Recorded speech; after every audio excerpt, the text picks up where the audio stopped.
Back in the book segment tonight, Hooters, a middle school football team in Corbett, Oregon, just outside of Portland, was rewarded for a good season with an outing to a Hooters restaurant. School district didn't like that and booted the coach, but the boys, ages 12 to 14, went to Hooters anyway. The white excursion limo pulled up, and the boys stepped out into a line of waitresses cheering them on. Coach Randy Burbach says he asked his boys weeks ago where they wanted to have their end-of-the-year banquet. This was it, and he was determined to make it happen. Burbach stood his ground without the school district's support. Leaders wanted this event moved to a different venue after a parent raised concerns about the restaurant. It's known for its female servers and their uniforms. When Burbach refused, the district decided he would not be back next year as the team's volunteer coach. I always felt it was much to do about nothing. Here now to analyze Monica Crowley and Alan Combs. So this on the surface seems like a trivial story, but it really isn't. It goes to modern parenting, and it goes to the rights of kids in middle school, 12 to 15. So Hooters, anything objectionable there?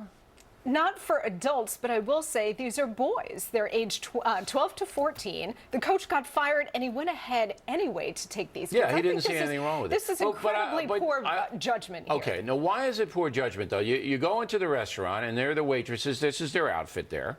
And what's the matter with that? Well, you're talking about adolescent boys. Yes. And in this case, they weren't really giving the parents a veto. They were saying, we're taking these kids. Well, if the parents didn't want them to go, they could say you can't go. I mean, that's what I would have done if the coach decided he was taking the kids. 8 parents actually said, no, we're not going to let our boys go. But you, Monica Crowley, seem to object to taking boys. I think, you know why? Because, look, you're going to take adolescent boys and put them in a situation like this where you have female boobs and butts hanging out all over the place. Well, do they not go to the beach? Do you take them to the beach? This is a different context, Bill. Why? There's alcohol served here, not to these kids, but this is a different environment. Come on. Do you take the kids to the beach? There are a gazillion other places that this coach That's could have true. taken They could have gone to Chuck E. Cheese. They could have gone anywhere else. All right, okay, I got it. Chuck E. Cheese doesn't look quite as good. If you take the kids to the beach, I don't know what the deal with the Hooters. But look, I think I went to Hooters once in East Meadow, Long Island. I think, but it's so much fried food. You don't remember. I think the fried food is worse than the outfits. You walk in and the kids break out.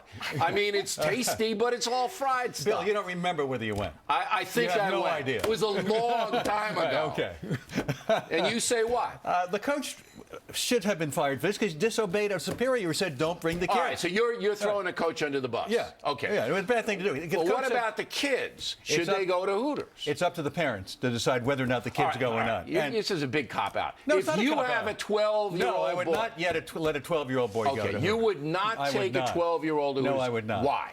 Because I don't think it's appropriate. I don't think it depends upon the child. Most people at 12 are not ready yet for that kind of stuff. That place is all about TNA. It's not appropriate. Why you find that funny? I was going to say TNA, but I let you do it. Thank you. Let the liberal say that. Okay. It's not a place to take a 12-year-old. Okay. So you both agree that it's inappropriate to take 12 to 15-year-old boys to Hooters. Yeah, and look, there are strip clubs where the strippers don't strip down totally, where they leave this or that. Would you take the 12-year-old boys to that? Come on, Crowley. Come on. You're doing what Combs does. Every time we talk politics, he's back with Warren Harding. Now you're in a strip club. Come on. I'm talking about judgment here, and this coach didn't exercise any judgment. A lot of these parents didn't either. Now you're a conservative individual. I'm a little bit surprised about you. Yeah, because liberals, anything goes, right? That's let right. the kid, let a 2-year-old go. You're legalizing marijuana. You want the transsexual, everybody in the bathroom, in the locker room, right? Adults. Not when it comes to kids, it's a different story. In the transsexual, in the locker room, in the bathroom, and all of that, you're fine with that. Because but you won't take the kid to Hooters. There happen to be people of indeterminate gender who are out in public. You have to deal with it. People have to learn to deal with that. The fact is the way you deal with it is basically, look, if you're born a boy, you stay in the boys' locker room, and then when you're an adult, you can go where you want. But this is what gets me about you, Collins, you say no to Hooters, but yes to the transgender. Here comes the guy who thinks he's a girl. Into the locker room. One issue has nothing to do with the other, Bill. Yes, it does. No, it doesn't. It's not like Monica with the strip club. One is taking a 12-year-old to see TNA, and the other someone happens to be of indeterminate gender because that's the way they built. It's a different thing. If the guy goes into the girls' locker room, there's going to be what you just described. Yeah, but you're okay so with it. So a girls' locker room is like Hooters to you. Have you ever been in a locker room, Combs? Yeah, I actually have. They don't have chicken wings, but it's called a locker room for It's a reason. Totally different environment. Do for a you different see what I'm It's saying? a different purpose. Do you It's a see different what thing. I'm saying, Wait, but the Crowley? purpose of Hooters You is keep quiet. entertainment. Do you Come see on. what I'm saying about Combs? Yes, I do he's understand what you're down saying. with the transgender going into the opposite locker room, but he won't take the kid to You are Hooters. conflating two separate issues, two different environments that have nothing to do with Let each Monica other. try to explain the hole you're in. Can I just make one final comment about Hooters, because I've kind of All right, trashed Hooters fine. here, and I don't mean to, because I've been there and I've had the And greasy those wings food, are and good, huh? And it is. The curly fries are great.